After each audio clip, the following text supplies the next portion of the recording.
well, this is a little awkward. It's been a hot minute since I've recorded any kind of video. If you're curious why I haven't, I have no real good reason other than I was lazy. I haven't been in the mood to record or, actually put an effort to read toaru. But I was actually feeling more motivated recently due to some stuff. That includes D&D. But tonight I finally read Volume 4, The End of Fall Arc, and holy shit. I said the Deep Blood arc was fucked in the anime. They screwed that. They cut out some stuff. They only cut out a chapter. Yeah, basically the events of this arc are completely different in the manga, but they do kind of, in the light novel, sorry. It's been a while since we've talked about light novel related events, so it has been a while. But yeah, today we're going to talk about Volume 4 of Toaru, the Angel Fall arc, which, cool name. So, this arc focuses on a ritual known as Angel Fall, which has a very complex explanation but it's essentially the process of an angel falling to Earth. Because a lot of the magic system in Toaru is really based on kind of layers. Heaven and hell are on layers, and demons and angels can be sitting right next to each other, but if they're not on the same layer, Earth, they can't interact with one another. So this arc it was directly after the Accelerator arc, or Sisters arc, or Misaka arc, whatever you want to call that arc. Because this arc is the first arc of the series that actually takes place outside of Academy City, as it still takes place near Academy City, but it takes place in the Kanagawa Prefecture, which is a little bit outside of Tokyo. I actually was curious on where this was. They don't say exactly where Toma is, but basically Komoe. They show this in the anime. Komoe shows this, tells him this, but it's just, stated as a teacher. So basically, Toma has to leave Academy City to not make a scene because, there are kind of consequences for, punching out and defeating the strongest level 5 in Academy City. So there's not much to talk about, besides the fact that, wow, the anime sure fucked this arc, didn't it? So Toma is here with Indet, and he's visiting with his parents, Shina and Toya Kamijo, and his cousin, Otohime Tatsugami, cool name. Certain kanji for that can just literally mean dragon god, so that's already cool. I've noticed a lot of series I've read or watched recently have a character with Gami as their last name. We have Isahime Gami, Tatsugami here. I can't think of any others, but I remember it being in a couple others. But the problem is, no one looks like how they should. Toma's mom looks like Indet's. Indet's looks like Aogami. I also have to unlock the knowledge because it's been a couple weeks. And basically everyone is not who they're supposed to be except Toma, and the first prologue chapter is pretty much just Toma going fucking insane. There are a couple of differences with the anime and light novel. In the anime, this is Toma's first time seeing his parents since he got his memory loss. But in the light novel, it's actually said that he does know what they look like, vaguely, because they visited him after the Index arc. It's referred to as a head injury, but but considering he's a month ago, it's pretty much the Index arc. So Toma's kind of freaking out this entire, the first chapter and a half, what's going on. He's just freaked out until he encounters Kanzaki again. Kanzaki and a new character shows up, Motoharu Tsujimikado. I've mentioned him in, I think, the last video. He's been shown in the anime before this point, but this is his proper introduction to the series, because it's revealed he's kind of a spy for both the magic and science side. Is a complicated case of he's more so just an kind of spy for hire. He just works freelance. Pretty much he works for both. It's he was trained in magic and then got trained in espers, which, yeah, Sushi Mikado is one of the examples of espers can use magic, they're just gonna die if they do. So let's talk about the cuts. So a big conflict in the anime, the first, like, I think the first half of the episode focuses on Indets and Toma arriving here and just kind of hanging out, and then the next morning is when his parents show up, and in the anime, he doesn't know who they are, and they also show up with Otohime, which, One Piece joke, I guess, but this would be years before Otohime would have been in the manga, because this arc probably would have happened in, like, 2005-ish, 2004, I forget when Indets came out. So I think it was 2003 when this arc came out. So yeah, but, you know, One Piece joke. Never's probably gonna kill me for that one. But in the light novel, they've been there for like a day, and then Otohime arrives, and she looks like Misaka Mikoto, which is very ironic because, you know, it's like a lolly version of Misaka, and we would get that in the next arc with Last Order, which I'll probably do a video on that sooner than next Friday to kind of make up for lost time. So, Kanzaki and Shuji Mikado basically kind of explain there is a lot with Kanzaki in this novel. If I had to say who is like the most focused on character in this novel besides Toma, it is easily Kanzaki, because we kind of get some layers of her past and her personality and kind of who she is. Because we didn't get that a lot in the first book. We got like snippets of it, but this is where we kind of get some more introspection into her character and her past and like why she hates Toma's misfortune. This is a very good moment later on with Toma's misfortune. So they kind of explain that Angel Fall is this ritual which makes an angel fall, and they suspect Toma because it is focused on him, and the caster of Angel Fall is not affected. They're not affected by the doppelganger stuff. But Toma does like point out like I'm an Esper. I can't use magic. A Magic Breaker would cancel that out, and that's the reason Toma isn't affected by it, is because a Magic Breaker cancels it out. I don't get a lot with the Magic Breaker, like it's focused on a bit, because it's always mentioned. There's a little note earlier on, you know, Toma kind of goes on into the whole, what it takes to get out of Academy City. It's fucking ridiculous. You need, like, to get nanomachines, like, trackers installed in you, signature, and a guardian. And Indets was already registered in the system, and I have to think that's Alistair, because, you know, Alistair probably fully knows Indets' existence. But yeah, they kind of talk about that. And there's also an underlying plot that's a red herring, that there's the serial killer that escaped called Hino Jinsaku, who has split personality. So he gets out, and it seems like he's the culprit of Angel Fall because he's serving this Angel-sama. He's insane because serial killer. Which I'm just saying, anime, that probably would have been more exciting instead of just, you know, them just kind of fucking around, and like then they're like, oh, it's Toma, his dad at the end of the day. So they suspect him at first, and they're like, and he attacks Toma at night. And then this is where we get introduced to, I'm gonna fucking butcher her name because it's Russian. Misha Kruets. I mentioned the Russian Orthodox Church, I believe it is. And she's a member of Annihilation. It's like Annihilatus, but it's like Annihilation. Tsuji Mikado basically calls them Ghostbusters. They deal with supernatural. So she shows up, defends Toma. She's like in this BDSM nun outfit with really long blonde hair, like blonde hair so long you can't see her eyes. It's because she's always looking down, and she has like all these different like murder, like torture weapons. Like she has a crowbar, she has a saw, she has like a mallet. It's basically used to just break down the human body. She's a torture expert essentially. So she shows up, defends Toma. Toma gets poisoned a bit, falls unconscious because Toma. So when he wakes up, they talk, and Misha has this gag where she's like, first question, second question, third question, or like first opinion, second opinion. That's kind of her speech gag. Like how, Tsuji Mikado constantly calls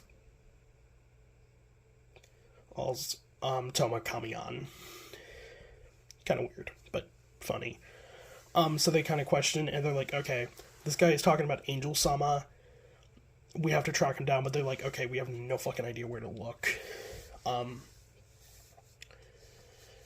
So they luckily see on the TV that he's actually holed up in a house near them, and it just so happens to be Toma's house. Because this is also said that they didn't know this in the anime, but in the light novel, Toma's like, I've seen the top of my house before, and he's like, so they go there. There's a bit where Tsuchimi Kato kind of explains, he kind of explains his magic, like, Eastern and Western magic is kind of similar. We both use a pentagram to display the 5 elements, and those 5 elements have, like, 4, we have 4 symbols, In the West, we have, the 4 archangels, Michael, Gabriel, Raphael, and Uriel.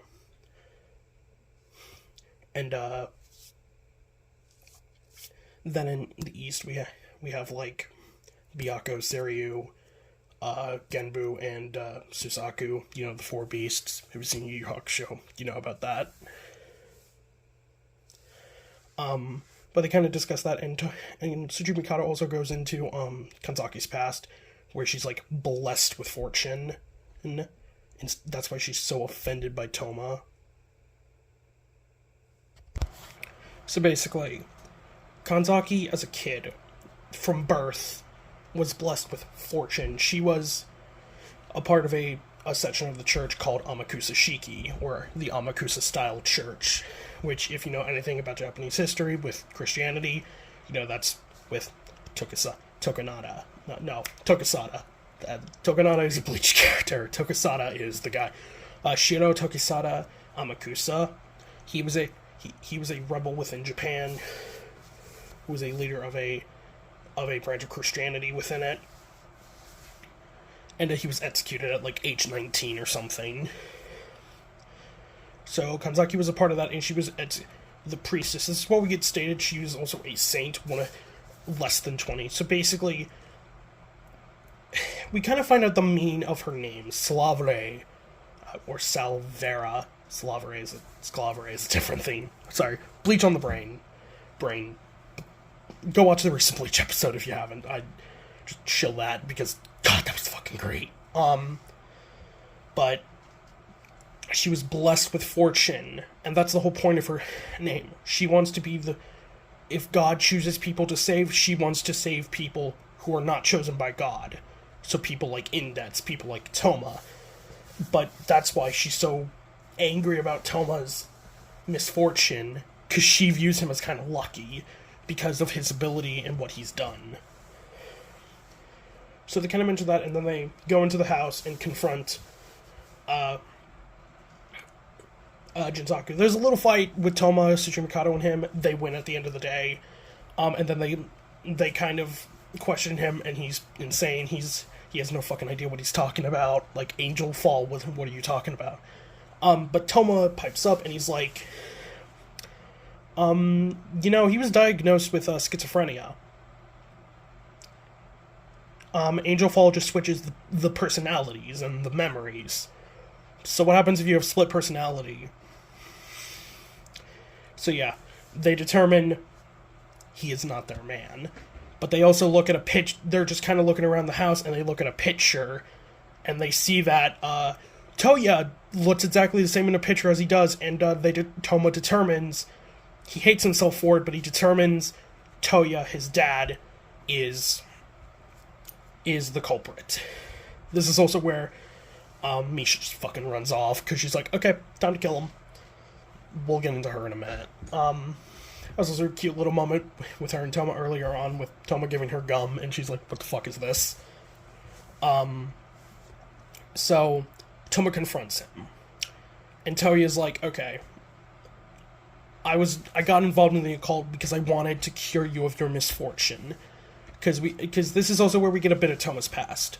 Toma always had a magic breaker. So he was always cursed, because it was a rumor when he was a kid that if you were around him, you would be cursed with misfortune. And someone tried to kill him in the past for this. And as a kid, Toma was called the God of Pestilence, because he would be just so unlucky. And Toya wanted to just cure him of that. And this is a really good moment for Toma, because Toma kind of says, fuck off with your fortune. I do not care. If I wasn't listen, I curse my misfortune. But if it wasn't for that, I wouldn't be where I am. if I was fortunate, I wouldn't see all the people in pain. I wouldn't see all the people in strife. I wouldn't see all the people in need of help. And he kind of monologues in his own brain, like, I wouldn't have saved Himagami, he wouldn't have saved Misaka and the sisters, and he wouldn't have saved Indets. So he kind of says, I'm happy for my misfortune. I'm the happiest person I could be. And Toya's like, oh, well, I look kind of dumb right now, don't I? And then they're like, okay, then then did you cause Angel Fall? Then stop it. And he's like, what's Angel Fall? And this is where we get revealed that, Kanzaki bites in and she's like, yeah, Misha Kreutz doesn't exist. Because the Misha we've been talking to was an angel.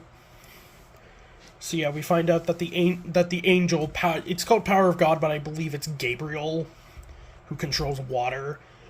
Angel Fall queues up, changes the sky to the ritual, and reveals that she's been behind this.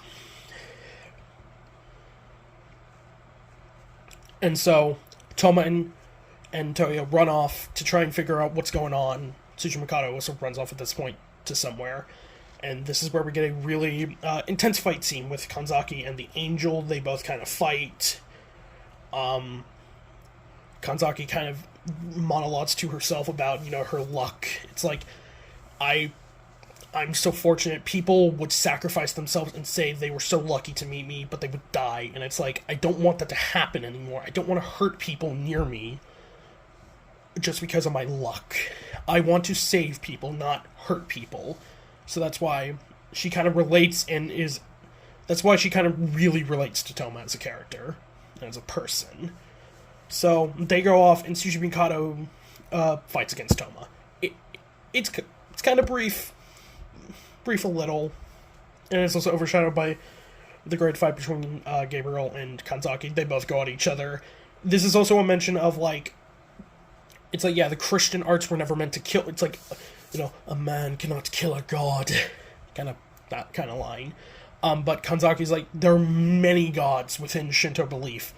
You think the magic wouldn't have been made to counteract that? So basically, it's kind of like, I won't fight you with Christian means. I'll fight you with Shinto means. Because those are god-killing means. So yeah. It's a really good scene for Kanzaki and Toma. So they fight. Tsuchi Mikado's like, okay, I'm gonna... There's only 2 ways to stop Angel Fall. And one of them is just killing the user.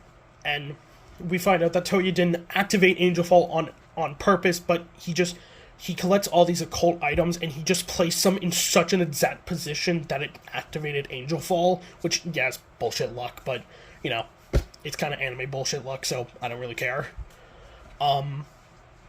So, they fight, Toma gets the shit beat out of him, and then Tsuchi Mikado then says, I'm gonna destroy your house. Destroy the prayer circle, and Toma, it's like, then why did you try it? And it's kind of like, he never said he was going to kill Toya. He just said he was going to sacrifice someone, which is himself. And he uses magic and stops it. And then Toma passes out, wakes up in the hospital once fucking again. And then Tsuchi Mikado reveals that his Esper ability basically lets him just do it endlessly, because it's just like auto rebirth. Basically, he has he basically just has a revive. Basically, whenever he dies, he just revives. And they never explain how it works properly. Maybe in the future they will. They never explain it in the anime, but they just talk about it like, yeah, he can use magic and die, and then he'll just, like, revive after a day or so. So yeah. Indets also comes in, and we get a little bit of Indets at the very end, kind of wanting to bite Toma's skull off, because he was kind of mean to her because she was Aogami. But yeah. So that was Angel Fall. I will say much better in the light novel than in the anime.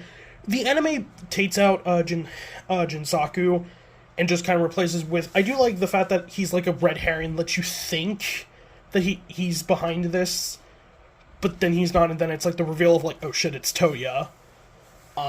So yeah. Overall, I think Angel Fall is really good in the light novel and kind of meh in the anime. The anime...